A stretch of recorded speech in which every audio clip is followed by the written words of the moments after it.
বিনন্দিনীত ভাগ লৈ মেট্ৰিক পৰীক্ষাৰ পৰা বঞ্চিত হ'ল ৬০০০ শিক্ষাৰ্থী। বিগত দুদিন ধৰি এই প্ৰসংগক লৈ চৰকাৰৰ সমালোচনাত মুখৰ অখিল গগৈ।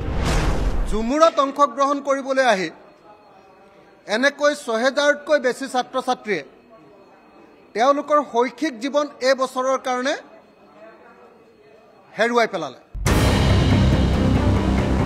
পিছে ৭০০০ নাচনীয়ে ভাগ লোৱা নৃত্যত ৬০০০ শিক্ষাৰ্থীৰ হিচাপ ক'ৰ পৰা পালে অখিল গগৈ? অখিল গগৈয়ে কৰা সমালোচনা উভতি ধৰি এতিয়া বিজেপিৰ মন্ত্ৰী বিধায়কে অখিলক কৰিছে ককৰ্থনা। অখিল গগৈ ডাঙৰীয়া ক'ত পালে সেইটো ডাটা? ৬০০০ আমাৰ চাহ জনজাতি আদিবাসী সমাজৰ ছাত্ৰীসকলে মেট্ৰিক পৰীক্ষা দিব পৰা নাই, সেই ডাটাটো তেওঁ পালে ক'ত? তাত আছিলে ৮৮০০। ৮৮০০ৰ কি ৬০০০ মেট্ৰিক কেণ্ডিডেট আছিলে নেকি? অখিল গগৈ ককৰ্থনা কৰিবলৈ সুযোগ বিচাৰিয়ে ফুৰে ৰূপজ্যোতি কুৰ্মীয়ে।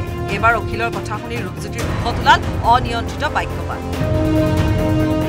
চাহ বাগিচা অঞ্চলত অখিলক নিষিদ্ধ কৰাৰ দাবী তুলিলে ৰূপজ্যোতি।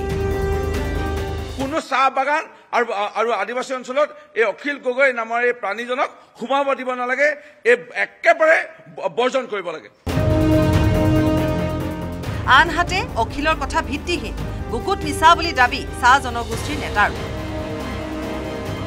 আৰু ৬০০০তকৈ অধিক ছাত্ৰ ছাত্ৰীয়ে পৰীক্ষাৰ পৰা বিৰত থাকিলে বুলি যিটো বাতৰি প্ৰচাৰ হৈছে, এইটো সম্পূৰ্ণ ভুৱা। ইয়াৰ কোনো সত্যতা নাই, কাৰণ মই এক্সপাৰ্ট কমিটিৰ সদস্য আছিলোঁ। শুদ্ধ তথ্য নাই, যিটো নেকি এটা অপপ্ৰচাৰ এটা চলি আছে। গতিকে মই ভাবোঁ যে এইটো এটা সম্পূৰ্ণ ভুৱা অপপ্ৰচাৰ। ঝুমুৰক লৈ এটা ৰাজনীতি কৰিব বিচাৰিছে এছামে। ঝুমুৰ বিনন্দিনীক লৈ বিতৰ্ক কৰি এতিয়া সমালোচনাৰ সন্মুখীন হ'বলগীয়া হৈছে বিধায়ক অখিল গগৈ। কিন্তু চৰকাৰী তথ্যমতে কেৱল দুগৰাকী ছাত্ৰীয়ে মেট্ৰিক পৰীক্ষাত বহা নাছিল ঝুমুৰ বিনন্দিনীৰ বাবে। বিষয়টোক লৈ প্ৰতিক্ৰিয়া প্ৰকাশ কৰিলে মুখ্যমন্ত্ৰী। ক'লে এনেকৈ ক'ব নাপায়, তেওঁৰ জ্ঞান নাই। এনেবোৰ কাৰণতে মানুহে এতিয়া অখিল গগৈক ধেমালিৰ সুৰত লোৱা হৈছে। এইটো তেখেতে এনেকৈ কথা ক'ব নাপায়। তাতে যিবিলাক ল'ৰা ছোৱালীয়ে নাচিছে, কোনোবা BA পাছ, কোনোবা MA পাছ, কোনোবাই বেংকত চাকৰি আছে, কোনোবাই চৰকাৰী চাকৰি কৰি আছে, কোনোবা টেটৰ শিক্ষয়িত্ৰী। তেওঁ জ্ঞান নাই কাৰণে এই কথাবোৰ কৈ থাকে। আপোনালোকে ফটোবিলাক নিজেই চাব, তাত কোনোবা মেট্ৰিক দিয়া ফুল কোমলীয়া ছোৱালী আছিল নেকি?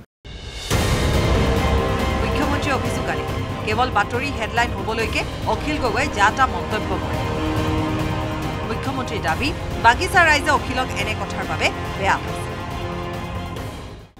এটা হেডলাইন পাবৰ কাৰণে আৰু আপোনালোকক সন্তুষ্ট কৰিবৰ কাৰণে তেওঁ যিকোনো কথা কৈ থাকে।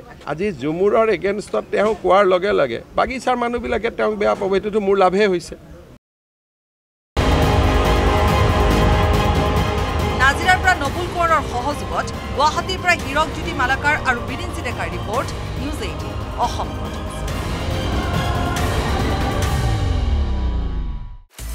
আপুনি বিচৰা বাতৰি পাব কেৱল নিউজ 18 এপত। নিউজ 18 এপ ডাউনলোড কৰিবলৈ স্কেন কৰক এই QR কোড। গুগল প্লে ষ্টৰতো পাব এই নিউজ 18 এপ।